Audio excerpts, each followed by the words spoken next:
The Eurydice was a marvel of engineering, a massive starship that drifted between galaxies like an ancient city in space.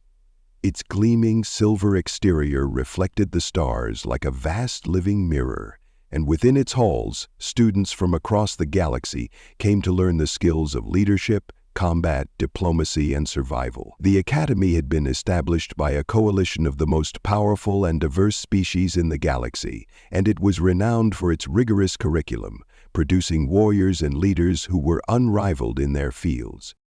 Today was no ordinary day at the Academy. The halls hummed with the eager energy of young minds, all eager to prove themselves. Today, the simulation room would host a unique training session, one that would push even the most experienced students to their limits. It was the first day of combat training, and every student aboard Eurydice had been eagerly anticipating it. Every student, that is, except for one. Zaro was not like the others. He stood at the entrance of the combat arena, his broad, muscular frame towering over the other students.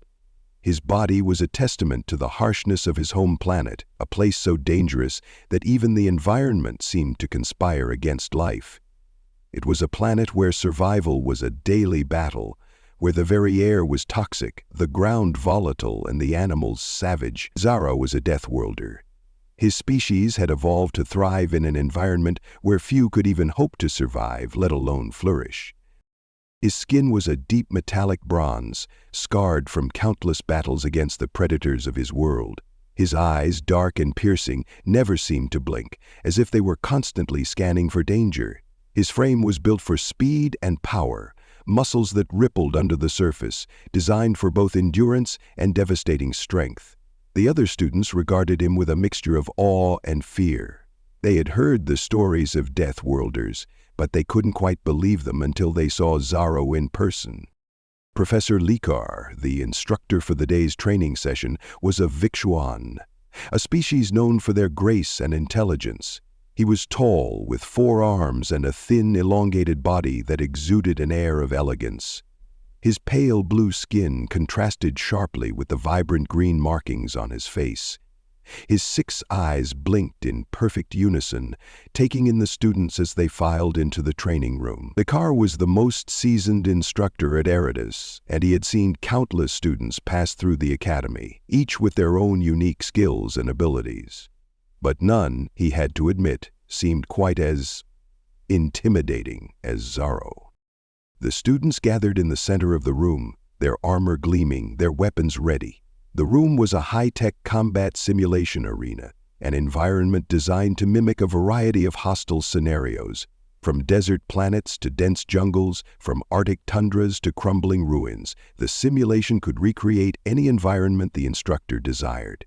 The challenge was not just physical but mental, testing students on their ability to adapt, think strategically, and survive under pressure. Likar's voice cut through the murmur of the students, a calm and measured tone that commanded respect. "Today," he began, his 6 eyes gliding over the assembled group, "we will begin with the basic principles of galactic combat. You will face simulated enemies, droids, creatures, and environmental hazards, all designed to test your ability to respond under stress. Some of you may find the challenges familiar, others will find them far more difficult, but I expect all of you to give your best effort." The students nodded, adjusting their grips on their weapons, their expressions set in determination. They had trained for this moment for months, some for years. This was their first real test, and they would not fail. Nico's eyes settled on Zaro, who stood at the back of the group, his arms crossed over his chest. The Deathworlder had not moved, his face impassive as always. His stance was relaxed, almost disinterested, as if he were waiting for something more challenging to begin.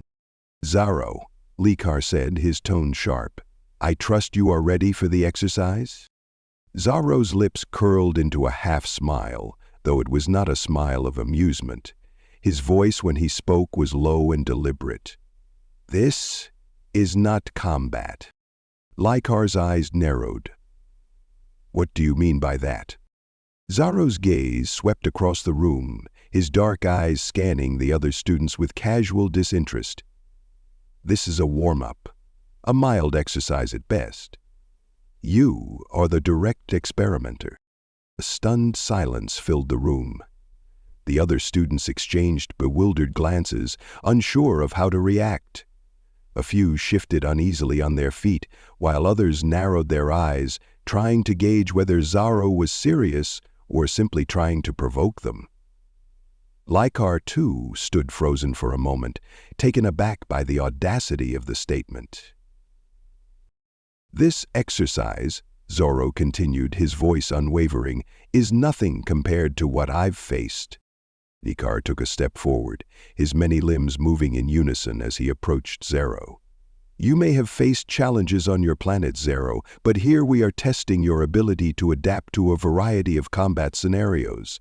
These simulations are designed to replicate real-world dangers, no matter how foreign they may seem to you." Zara didn't flinch. He didn't even seem to acknowledge the professor's words. "Adaptability?" he muttered, as though the concept were foreign to him. "I learned that before I could walk. I was surviving on my planet before I was old enough to understand what combat even was." Lykar's mandibles twitched. He had known Deathworlders to be prideful, but this was something else. His species revered strategy and calculated precision. To hear Zorro dismiss this training as mere exercise was deeply unsettling. He had seen the physical prowess of the Deathworlders before, but this was something else entirely. An arrogance that was hard to ignore. "You speak of surviving a death world as though it makes you invincible," Lykar said, his voice a little sharper. "But surviving a hostile environment does not automatically make you a great warrior. Here, we train not just to survive, but to thrive, to lead, to think, and to act with purpose. Every morning..." Zero finally turned his gaze to the instructor, his expression unreadable. "I don't need to think to survive," he said simply. "I just need to act, quickly, efficiently. Everything else is secondary." The room fell into an uncomfortable silence. The other students were listening intently, sensing the growing tension between the instructor and the Deathworlder. Some of them had heard rumors about Zorro, stories of his home planet, of the beasts he had battled and the environments he had conquered. But they had never imagined hearing him speak with such disdain for the very principles the Academy held sacred. Lykar's many eyes blinked, his expression composed but tense. "Then you will find that this exercise is not about just physical prowess, Zorro. It is about proving your ability to respond to challenges, ones you cannot predict." Zorro shrugged, clearly unimpressed. "We'll see." The stimulation began with a hum, and the environment around them shifted. The floor beneath their feet transformed into a rugged, rocky terrain, the air thick with the scent of damp earth and the buzz of unseen insects. The stimulation was set in a dense jungle-like landscape, with towering trees that stretched toward the simulated sky. The sound of distant roars echoed in the distance as robotic creatures, large reptilian sentries, began to appear, moving toward the students in perfect unison. "Here we go," Lykar said, his voice calm but stern. "Your task is to navigate through this terrain, neutralize the threats, and reach the designated extraction point. You will be judged not only on your ability to eliminate enemies, but also on your teamwork and resourcefulness." Zorro, however, did not wait for the others to act. With a casual flick of his wrist, he drew a massive blade from his back, the exquisite form of an apian, and began walking forward.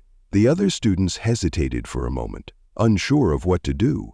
It was clear that Zorro was going to take a different approach, one that did not involve any of the careful tactics they had been taught.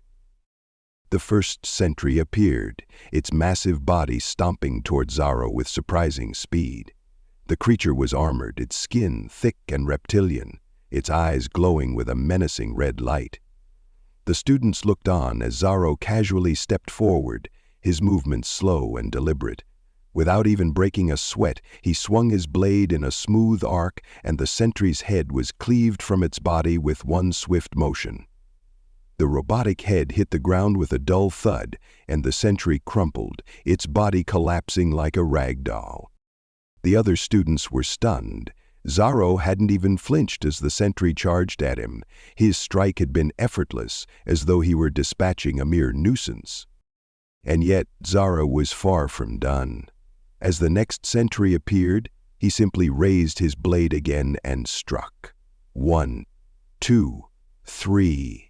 The sentries fell one by one, their advanced technology no match for the raw, unrelenting power of the Deathworlder. The students looked on in disbelief. They had all trained for years, studied tactics, learned the most efficient ways to combat enemies in any given environment. But Zaro had turned the entire simulation into a one-man slaughterhouse. He moved with such ease, such casual confidence, that the very concept of danger seemed alien to him. "Is that it?" Zaro muttered, scanning the battlefield for any remaining enemies. "This is what you call a challenge?" Baker stood frozen, his eyes wide with disbelief. He had never seen anything like this before. The Deathworlders' movements were so swift, so precise, that even he, with all his years of experience, struggled to comprehend how it was possible. "Zaro," Likar finally said, his voice faltering, "this is a test of strategy, not just brute strength." Zara turned his gaze toward the instructor. "Strategy? I don't need strategy to deal with this." His voice was laced with a quiet confidence that made the others uneasy. "I just need to act. And I already have." As Zaro finished speaking, the simulation's holographic jungle flickered and faded, the environment resetting as the droids powered down. The students stood in stunned silence, their minds racing to process what they had just witnessed. The test was over, but the questions had only just begun. The car blinked slowly, unable to find the words. What did this mean for the Academy, for the training of the galaxy's future warriors? The Deathworlder had just made the galaxy's most advanced combat simulation look like nothing more than a child's game. And for the first time in his long career, Professor Likar found himself speechless. The air on the Eridus simulation deck still buzzed with the residual hum of the exercise, though the holographic jungle had long since faded. The other students had scattered, some eager to reassemble and discuss the lessons learned, while others stood frozen in stunned silence, eyes locked on Zaro as he casually wiped the blood and oil off his blade. The robotic sentries that had once stood as formidable enemies now lay in pieces at his feet, their components scattered across the rocky synthetic ground. Zaro, for his part, was already bored. His stance had not shifted since the moment he dispatched the first sentry. He stood tall and unmoving like a stone statue carved from the rough terrain of his home planet, waiting for something more challenging to arise. But none of the students dared to approach him. They knew better. His reputation preceded him. But it was in the arena where his reputation turned to something far more intimidating. Raw, unfiltered power. Professor Likar, who had watched the entire simulation unfold, remained frozen at the far side of the deck, his forearms clasped behind his back. His mind was racing, but the words he needed to say failed to form in his mouth. The idea that a Deathworlder like Zaro could make the highest-level simulation the Academy had to offer seem like child's play unsettled him. He had expected a challenge, perhaps a clash of tactical minds, but instead he had witnessed pure, unrefined devastation. A whirlwind of destruction with no apparent strategy, no precision, and yet it had been impossible to deny the raw effectiveness of Zara's approach. For the first time in years, Likar felt as though his centuries of wisdom on combat and leadership had been called into question. Zara's voice broke through the silence, as if reading the professor's thoughts. "You're still standing there," he remarked, his tone casual, almost playful. "Is there something wrong, Professor?" Likar blinked, trying to compose himself, and then took a slow, measured step forward. "Zaro, that was..." "Impressive, certainly," he said, forcing the words through his lips. "But combat isn't just about physical strength. There's more to it than simply charging in and swinging a blade." Zero cocked his head, his eyes narrowing as if considering the professor's words for the first time. "I'm not here for lessons on combat, Lykar," he said, his voice low and steady. "I've already learned all I need to know." The Vixuan professor took a deep breath. "Then why are you here? This academy is designed to challenge its students, to push them to grow, to become more than what they were when they first arrived. It's not about simply surviving, Zaro. It's about becoming better, more strategic, more precise. It's about learning how to overcome obstacles beyond the physical, obstacles like unpredictability, uncertainty, and complexity." Zara grunted, a sound of mild dismissal. "I didn't need to be taught how to deal with unpredictability, uncertainty, or complexity. My entire life has been one big unpredictable obstacle." Leica's eyes narrowed. "And yet, here you are. You chose to come to Eridus, despite your obvious prowess. You chose to come here and face what the galaxy has to offer. Why, if you already know everything there is to know about combat?" For a moment, Zaro was silent. The other students had started to gather around, watching this exchange, their gazes flicking nervously between the professor and the Deathworlder. They were still processing the shock of Zara's earlier performance. One by one, they seemed to sense the tension in the air, and a murmur of quiet conversations began to ripple through the group. Zaro, though, paid them no mind. He had heard their whispers in passing, heard them talking about how he was a Deathworlder, how his people had learned to kill with a ferocity that was unmatched. The truth was, none of them could understand what it meant to fight the way he had. It wasn't just about surviving.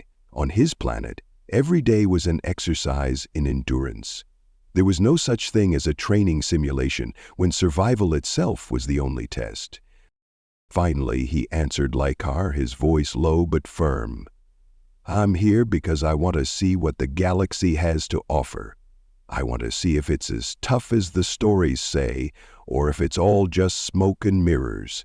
I want to know if anyone here can push me, can show me something that I haven't already seen or done." Lykar stared at Zaro for a moment, his many eyes searching for something within the Deathworlder. Was it arrogance? Desperation? Or something deeper, a yearning for a challenge he couldn't yet comprehend? "We'll see," the professor said softly, his voice a mix of quiet resolve and frustration. "I'd understand this. If you think you've seen it all, then you've already lost. The galaxy doesn't work like your planet does. You might have learned to survive against nature's most brutal forces, but in this arena, you face not just nature, but minds. You face tactics, alliances, manipulation. It's not all about strength, it's about winning, and winning requires more than just the ability to fight, it requires the ability to think." Zaro didn't respond immediately. He merely stared at the professor, his expression unreadable. The tension in the air thickened, and Lykar had a sense that he was speaking to a wall that could break anything that came too close, but a wall nonetheless. The simulation deck hummed again, but this time it wasn't just the soft whirring of machines, it was the sudden shifting of the room's environment. Lykar's eyes flicked to the corner of the deck where a holographic display had begun to activate. The challenge had just begun, and the next test had already been programmed into the system. "This time," Lyskar said, his voice taking on a more commanding tone, "you'll face something different. This simulation will adapt as you do. We'll see how well you handle the unexpected." Zaro barely acknowledged the words. He was already stepping forward, his blade still hanging loosely at his side, his eyes scanning the now activated simulation. The terrain shifted once more. The ground beneath their feet transformed into a blackened wasteland, a sprawling desert of jagged rocks and swirling dust. The sky was a dull, sickly orange, streaked with the glow of distant fires. In the distance, something moved. Large, hulking shapes moving like shadows, their silhouettes barely visible in the haze of dust. The other students immediately took cover, crouching behind rocks and trees, adjusting their weapons and their gear. They knew that they couldn't let their guard down, not with the unpredictable nature of these simulations. Zorro, however, did not flinch. He didn't even move. He stood there, eyes locked on the horizon, his stance like that of a predator about to pounce. From the dust, the shapes began to take form. A group of massive, armored creatures, each one a towering monstrosity that seemed designed for nothing but destruction. They were nothing like the centuries from before. These creatures were alive, breathe, move, and feel pain. Their size alone was enough to send most students scrambling for safety. They were slow but powerful, their bodies covered in thick, spiked armor that could withstand most conventional weapons. Without hesitation, Zorro began to move. He wasn't careful, he didn't take cover, he didn't hesitate. He sprinted toward the creatures with a speed that was almost inhuman, his blade held out before him like an extension of his body. Likar's voice crackled over the intercom, his tone tinged with frustration. "Zorro, don't be reckless. This is not about charging in blindly." But Zorro didn't hear him. Or if he did, it made no difference. His body moved with a kind of grace that belied his size, every step calculated, every movement fluid and purposeful. The first creature lunged toward him with surprising speed, its massive claws raking through the air, but Zorro was already there. With one swift motion, he leapt upward, dodging the creature's attack, and brought his blade down in a powerful arc, slicing through the creature's armored chest. The creature roared in pain, its body faltering for a moment, before it crumpled to the ground in a heap of writhing metal and flesh. The others were closing in now, but Zorro was unfazed. He was a whirlwind of destruction, his blade cutting through his enemies with terrifying ease. One by one the creatures fell, their massive bodies no match for his speed, strength, and unrelenting aggression. Likar watched from a distance, his many eyes wide with disbelief. This isn't how it's supposed to be," he murmured under his breath. Zorro was a force of nature, a beast untamed by the Academy's challenges. As the final creature fell to the ground with a heavy thud, Zorro stood over its corpse, panting lightly, his chest rising and falling with each breath. "This is what I'm talking about," he said, his voice almost a whisper. "This is what combat feels like. The rest of it is just distractions."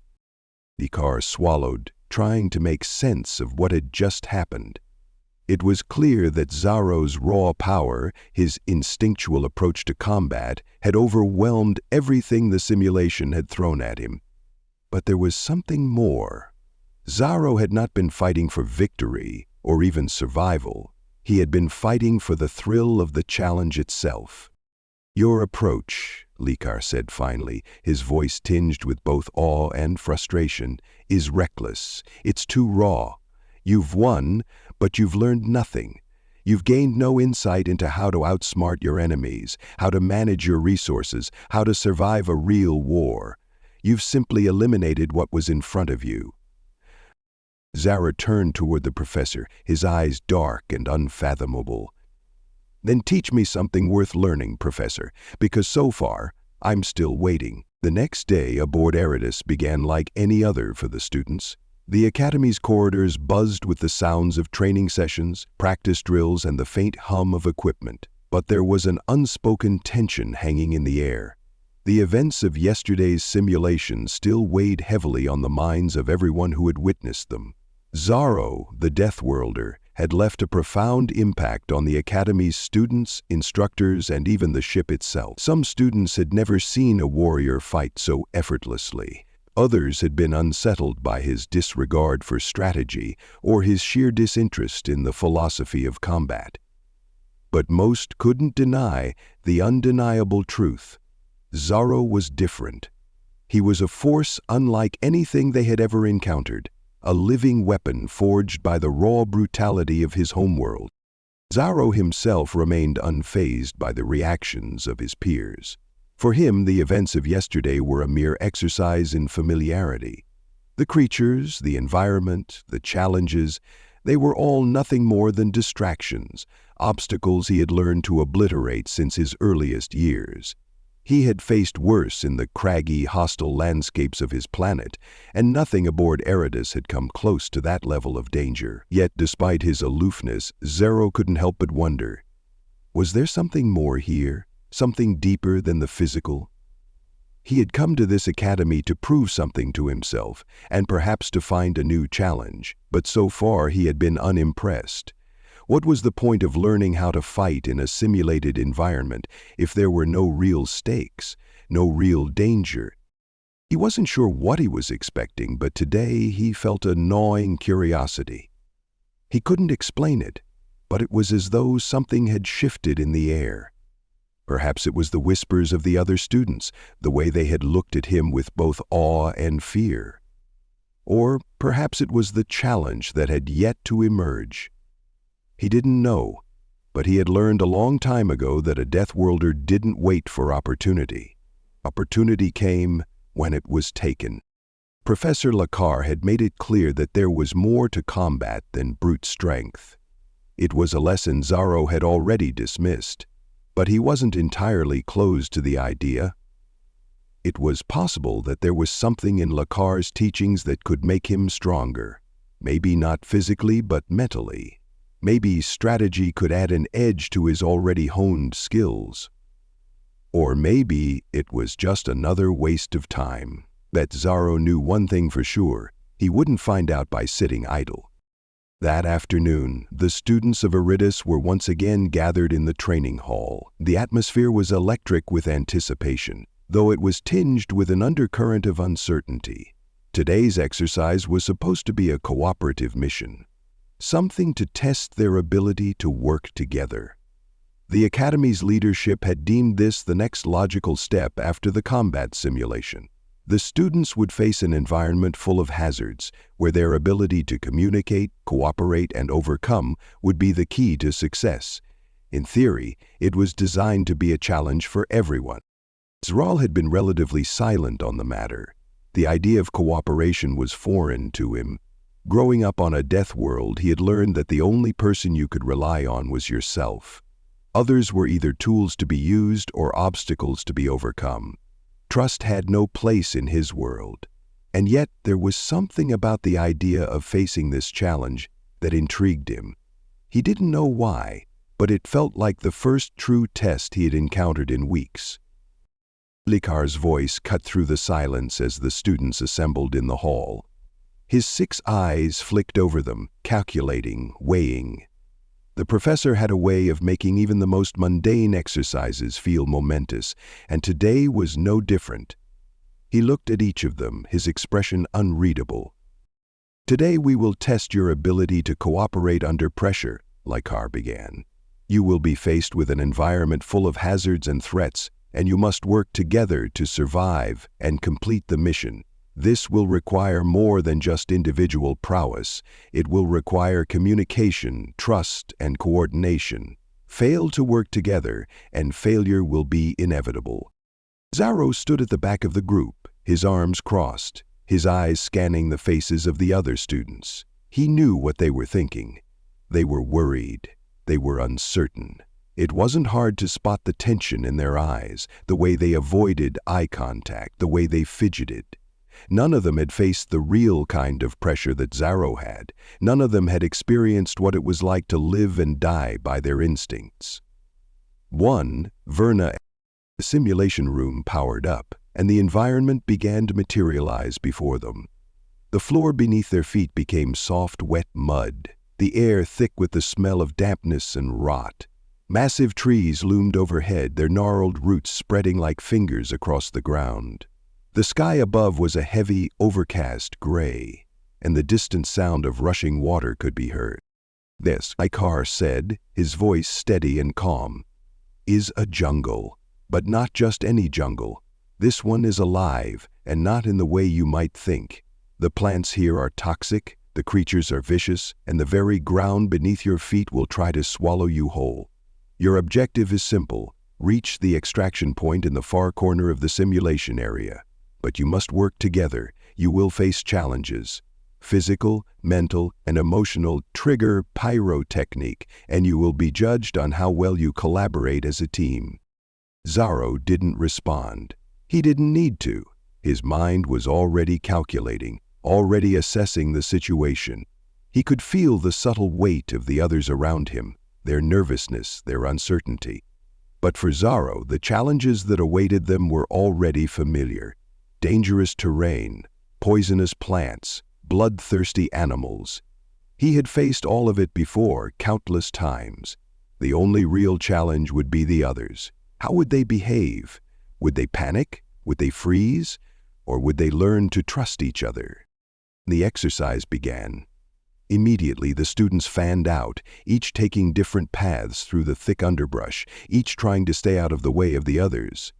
Zaro remained in the back for a moment, watching. The first hazard came quickly, a large plant with vines that seemed to twitch and writhe of their own accord. One of the students, a tall, muscular Coronex, stepped too close to it. The plant's vines shot out like a whip, wrapping around his leg and pulling him toward its massive, spiny petals.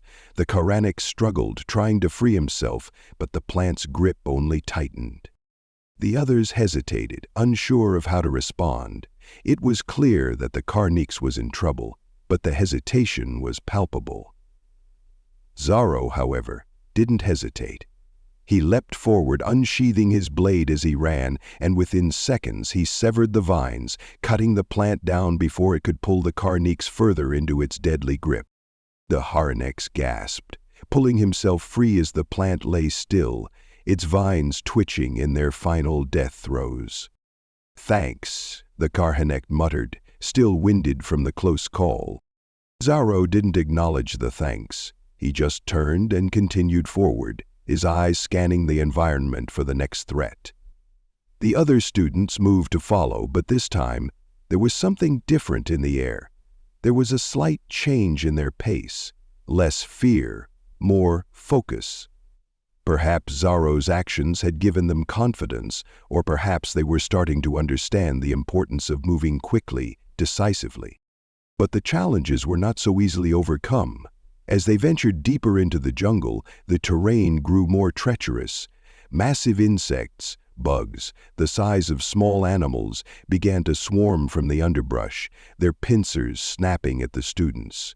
The air grew thick with the buzzing of their wings, the scent of pheromones, and the ever-present hum of unseen threats. One by one, the students fought off the insects, but the swarming masses quickly overwhelmed them. Panic began to set in. It was every student for themselves. In their confusion, one of the students, a young, nervous Gilari, was overwhelmed, his body being dragged backward by the swarm of insects that had latched onto him. "Help him!" Leacocker's voice echoed over the comms. "He's losing ground!" Zara's eyes flicked to the Gilari, then to the others. He could see them hesitating, unsure of what to do. The swarm was vicious, but they were not beyond handling. They just needed to work together. And yet, they weren't. Without a second thought, Zaro dove into the fray.